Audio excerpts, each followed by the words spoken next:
മഴതോറും മുമ്പ് സീരിയലിലേക്ക് എല്ലാവർക്കും സ്വാഗതം. ഈ ചാനൽ ഇഷ്ടപ്പെട്ടാൽ ലൈക്ക് ചെയ്യുക, സബ്സ്ക്രൈബ് ചെയ്യുക. അലീന ആ വീട്ടിലുള്ളപ്പോൾ തന്നെ എല്ലാവർക്കും സന്തോഷം തോന്നി തുടങ്ങിയിരിക്കുന്നു. എന്നാൽ ബാലചന്ദ്രൻ അവിടെ നിന്ന് പോയി പിന്നെ ഒറ്റയ്ക്കായതുകൊണ്ട് അവർ തന്നെ തീരുമാനിക്കുകയും ചെയ്യുന്നുണ്ട്. മാമച്ചൻ്റെ വീട്ടിലോട്ട് പോവാന്ന്. അവിടെ രേവതിക്കുട്ടി എല്ലാവരും ഉണ്ടല്ലോ, തനിച്ചല്ലേ പോവാന്ന് തീരുമാനിക്കുന്നു. വീട്ടിൽ വന്നപ്പോഴും ക്ഷണിച്ചിട്ട് പോയതാ, അങ്ങോട്ട് ഒരു ദിവസം വരണമെന്ന്. എന്തായാലും നമുക്കവിടെ കുറച്ച് ദിവസം നിൽക്കുകയും ചെയ്യാമല്ലോ എന്നൊക്കെ പറയുന്നുണ്ട്. അലീന പറയുന്നത് കേട്ട് രോഹിതും ബബിതയൊക്കെ സമ്മതം മൂളുകയും ചെയ്യുന്നുണ്ട്. അങ്ങനെ അവരെല്ലാവരും കൂടെ പോകുന്നുണ്ട് മാമച്ചൻ്റെ വീട്ടിലോട്ട്. അങ്ങനെ അവിടെ പോയപ്പോഴത്തേക്ക് എല്ലാവരും നല്ല സ്വീകരണം നൽകുന്നുണ്ട്. രേവതിക്കുട്ടിയാണെങ്കിൽ കണ്ടപ്പോൾ തന്നെ അലീനയ്ക്ക് ഭയങ്കര സന്തോഷമാവുകയും അതുപോലെ തന്നെ എല്ലാവരെയും കൊണ്ട് അകത്ത് കയറ്റി കൊണ്ടുപോവുകയും ചെയ്യുന്നുണ്ട്. ആ സമയത്ത് അലീന പറയുന്നുണ്ട്, എന്തായാലും ഇത്രയും പേര് നമ്മളിവിടെ ഒന്ന് താമസിക്കുന്നത് നിങ്ങൾ ആരെയും വിചാരിച്ചോ? ഇല്ലല്ലോ. എന്തായാലും ഇതാണ് എൻ്റെ അടുത്തുള്ളൊരു നിമിത്തം എന്ന് പറയുന്നത് കേട്ടോ എന്നൊക്കെ പറയുന്നുണ്ട്. ഇത് കേട്ടത് മാമച്ചൻ പറയുക, അവരൊക്കെ അവിടെ നിൽക്കട്ടെ, ഞാനാണെങ്കിൽ ഒറ്റയ്ക്കായിരുന്നു ഈ വീട്ടിൽ. നീയായിട്ട് വന്നപ്പോൾ എനിക്കൊരാണൂടെ കിട്ടി സംസാരിക്കാനും നമുക്കൊന്നിച്ചൊന്ന് എന്തെങ്കിലും കളിക്കാനും ഒക്കെ എന്നൊക്കെ പറയുന്നുണ്ട്. ചെസ്സ് കളിക്കാനൊക്കെ അറിയാമെന്നൊക്കെ ചോദിക്കുന്നുണ്ട്. അതുമാത്രമല്ല നമുക്ക് പുറത്തൊക്കെ ഒന്ന് കറങ്ങാനൊക്കെ പോകണം. ഞാനാണെങ്കിൽ അല്ലെങ്കിൽ അവരെയും കൊണ്ടാണ് പോകുന്നത്. ഇപ്പം നിങ്ങളോട് ഉണ്ടല്ലോ എന്നൊക്കെ പറയുന്നുണ്ട്. ഇത് കേട്ടതും പറയുക, നല്ല ചെസ്സ് കളിക്കാരനാണ് ആങ്കിള്. എന്തായാലും അപ്പം കൂട്ടായിട്ടുണ്ട് അല്ലേ? രോഹിത്തിനെ വെച്ച് കളിയാക്കുന്നുണ്ട് രേവതിക്കുട്ടി. ഇത് കേട്ടതും അലീന പറയുക, നീ ആണെങ്കിൽ എപ്പോഴും അവർ കളിയാക്കലാണോ? അവരെ തലയിലാണല്ലോ നീ കയറി ഇരിക്കുന്നതെന്നൊക്കെ ചോദിക്കുന്നുണ്ട്. അത് ശരി തന്നെയാണ്. ഇനി നിങ്ങൾ വരുമ്പോൾ മാത്രമേ ഇത്തിരി വ്യത്യാസം ഉണ്ടെന്നേ ഉള്ളൂ. അല്ലെങ്കിൽ നമ്മളാണെങ്കിൽ അവൾ പറയുന്നത് കേട്ടോണ്ടേ ഇരിക്കുകയുള്ളൂ. അതേ ഇവിടെ പാടുള്ളൂ. എന്ത് ചെയ്യാനാ എന്നൊക്കെ പറയുന്നുണ്ട്. ഇത് കേട്ടത് അലീന പറയുക, എനിക്കതൊക്കെ അറിയാം, അവളെൻ്റെ അടുത്ത് പറയാറുണ്ട്. എന്നാലും ഇത്തിരി ഓവർ തന്നെയാണ്. ഇത് കേട്ടിട്ട് ബബിത പറയുക, എന്നായാലും ഇത്രയും ഇതായിട്ടുള്ള ഇവിടെ ഒറ്റയ്ക്കല്ലേ, ഇവിടെ വേറെ ആരും കൂട്ടൊന്നുമില്ലല്ലോ. എനിക്കുണ്ടല്ലോ കൂട്ട്. അലീന ചേച്ചി വല്ലപ്പോഴും എന്നെ വിളിക്കുകയും അതുപോലെ തന്നെ ഞാൻ വിളിക്കുകയും ഇതുപോലെ നിൽക്കുകയൊക്കെ ചെയ്യും. അപ്പോഴത്തേക്ക് എനിക്ക് വേറെ ആരും ആവശ്യമില്ലല്ലോ. പിന്നെ ഇവിടെ ഇവരൊക്കെ ഉണ്ടല്ലോ, എൻ്റെ അച്ഛനും അമ്മയായിട്ട്. പിന്നെ എന്തിനാ ഇനി വേറെ ആര് കൂട്ട് എന്നൊക്കെ ചോദിക്കുന്നുണ്ട്. ആ അതാണ് അലീന ചേച്ചി തന്നെയാണ് എല്ലാവർക്കും ഒരു കൂട്ടായിട്ട് നിൽക്കുന്നത്. അത് തന്നെയാണ് ഞങ്ങൾ ഇവിടുന്ന് വിടാതെ പിടിച്ച് നിർത്തിയിരിക്കുന്നത് എന്നൊക്കെ പറയുന്നുണ്ട് കൃഷ്ണ. നിങ്ങളിനി വിട്ടാലും ഞാൻ കുഴപ്പമില്ല, ഞങ്ങളിവിടെ നിർത്തിക്കോളാം കേട്ടോ എന്നൊക്കെ പറയുന്നുണ്ട്. ഇത് കേട്ടത് രോഹിത് പറയുക, എന്തായാലും ഇനി ഇങ്ങോട്ടേക്കുമില്ല, വരാനും ഞാൻ സമ്മതിക്കില്ല എന്ന് പറയുന്നുണ്ട്. കണ്ടോ, എൻ്റെ തലയിൽ കയറാനാ അവൻ്റെ പുറപ്പാട്. എന്തായാലും അറിയപ്പെടുന്ന ആൾ നിങ്ങളത്ര അറിയപ്പെടുന്നില്ല എന്നൊക്കെ പറയുന്നുണ്ട്. ഇത് കേട്ടപ്പോൾ രോഹിത്തിന് ചെറിയൊരു ചമ്മലൊക്കെ തോന്നുന്നുണ്ട്. എന്തായാലും ആ സമയത്ത് എല്ലാവരും നോക്കുന്നുണ്ട് അലീനയൊക്കെ. ഇത് കേട്ടത് രോഹിത് പറയുക, എന്തായാലും പറഞ്ഞോ, എന്തെല്ലാം കേട്ടതിനേക്കാൾ അപ്പുറം ആവുന്നില്ലല്ലോ എന്നൊക്കെ പറയുന്നുണ്ട്. തമാശയോട് തന്നെ പറയുന്നുണ്ട്. ആ സമയത്താണ് മാമച്ചൻ പറയുക, എന്തായാലും ബാലചന്ദ്രനെ വിളിച്ചായിരുന്നോ? എന്തായാലും കാണാം നമുക്ക്. ഒരു ദിവസം വരുമ്പോഴത്തേക്കും ബാലചന്ദ്രനെ ഒന്ന് കാണണമെന്ന് എനിക്കുണ്ട്. അതുപോലെ തന്നെ വൈജയിനെ ആ വീട്ടിൽ വരുമ്പോഴത്തേക്കും ഞാനൊന്ന് പോയി കാണുന്നുണ്ട് എന്നൊക്കെ പറയുന്നുണ്ട്. ഇത് കേട്ടത് കൃഷ്ണമ്മൾ പറയുക, ആ അച്ഛൻ എന്താ വിളിക്കുന്നുണ്ട്, ഞാനാണെങ്കിൽ നേരത്തെ വിളിച്ചപ്പോൾ കിട്ടിയില്ലായിരുന്നു, വിളിച്ച് നോക്കട്ടെ എന്നൊക്കെ പറയുക.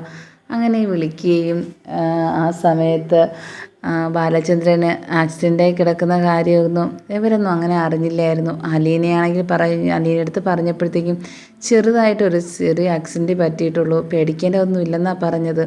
എന്നാലും കൃഷ്ണമോൾ അറിയുകയാണ്, ഓരോ കാര്യത്തിനും എന്തിനും അച്ഛന് വീട്ടിൽ വെച്ച് അലീന ചേച്ചി തന്നെ വേണം. ഇപ്പം പിന്നെ എങ്ങനെയാണെന്ന് എനിക്കറിയില്ല എന്നൊക്കെ പറയുന്നുണ്ട്. എന്തായാലും ഇത്രയും ദിവസം മാറി നിൽക്കുന്നത് ഇതാദ്യമാണ് വീട്ടിൽ നിന്ന്. എന്തോ ഒരു വലിയ കാര്യത്തിനാണ് പോയെന്നാണ് തോന്നുന്നത് എന്ന് ബബിതയും പറയുന്നുണ്ട്.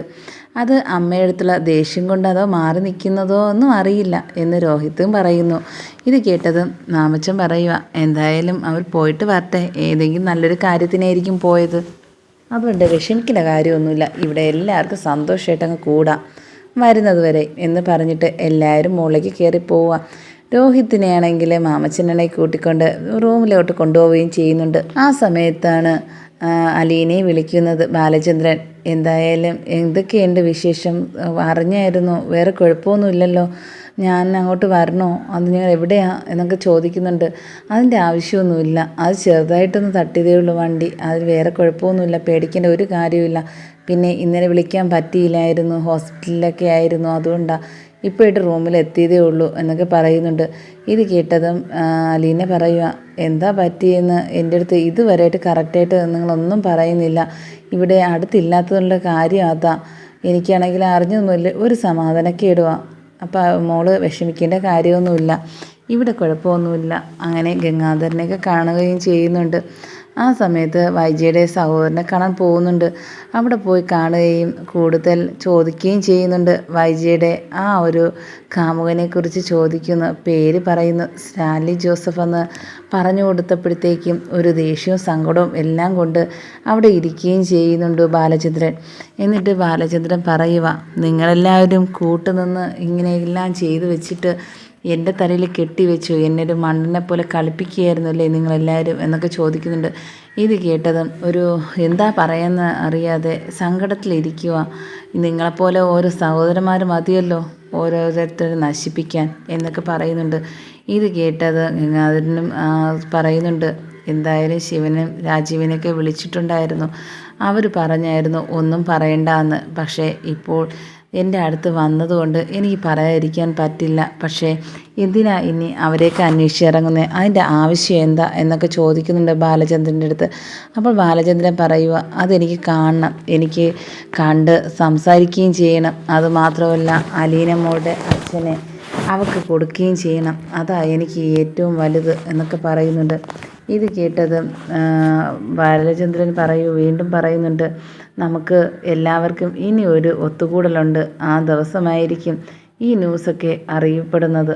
അതുമാത്രമല്ല അയാളെ കൊണ്ടുവരണം, എവിടെയായിരുന്നാലും അത് എവിടെയായിരുന്നാലും ഞാൻ കൊണ്ടുവരികയും ചെയ്യും എന്ന് പറഞ്ഞ് ഈ യാത്ര അതിന് വേണ്ടിയാണ് ഞാൻ മാറ്റി വെച്ചിരിക്കുന്നത് എന്നും പറയുന്നുണ്ട്.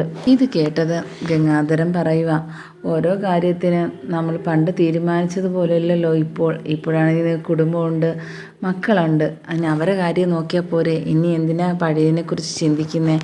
പഴയതാണെങ്കിലും അലീന മോള് ഇവിടെ ഉണ്ടല്ലോ, അത് പഴയതാണോ? അല്ലല്ലോ, അവൾക്ക് വേണ്ടിയാണ് ഞാൻ ഇതൊക്കെ ചെയ്യുന്നത്, അതുകൊണ്ട് എനിക്ക് പോയേ പറ്റുള്ളൂ, ഞാൻ പോവുകയും ചെയ്യും, കണ്ടുപിടിക്കുകയും ചെയ്യും എന്നൊക്കെ പറയുന്നുണ്ട്. ഈ സമയത്ത് വൈദ്യരുടെ അടുത്ത് എന്ത് ചെയ്യണമെന്നറിയാതെ സഹോദരങ്ങളെല്ലാവരും നിൽക്കുന്ന അവസ്ഥയാണ് ഇപ്പോൾ ഉള്ളത് അല്ലേ എന്നൊക്കെ ബാലചന്ദ്രൻ ചോദിക്കുന്നുണ്ട് ഗംഗാധരൻ്റെ അടുത്ത്. അതിപ്പോൾ എന്ത് ചെയ്യാനാ, ഓരോരോ ദുഃഖം വന്നാൽ എന്തെങ്കിലും മാറ്റാൻ പറ്റുമോ?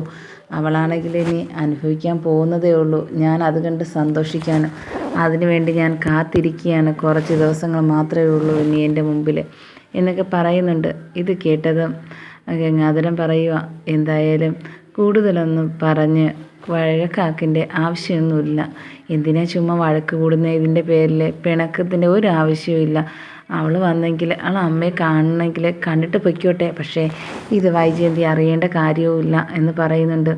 എന്തായാലും ഞാനല്ലേ തീരുമാനിക്കുന്നേ അറിയണോ വേണ്ടേന്ന്, എന്നെ നിങ്ങൾ പറ്റിച്ചിരുത്തിയിരുന്നില്ലേ, അതുപോലെ തന്നെ ഞാനാണെങ്കിൽ കാര്യം പറഞ്ഞിട്ടേ പറ്റിക്കുകയുള്ളൂ, അതുകൊണ്ട് ആ നിമിഷം മുതൽ അറിയുന്ന നിമിഷം മുതൽ ഞാൻ ആ വീട്ടിൽ കാണില്ല എന്ന് ബാലചന്ദ്രൻ പറയുന്നുണ്ട്.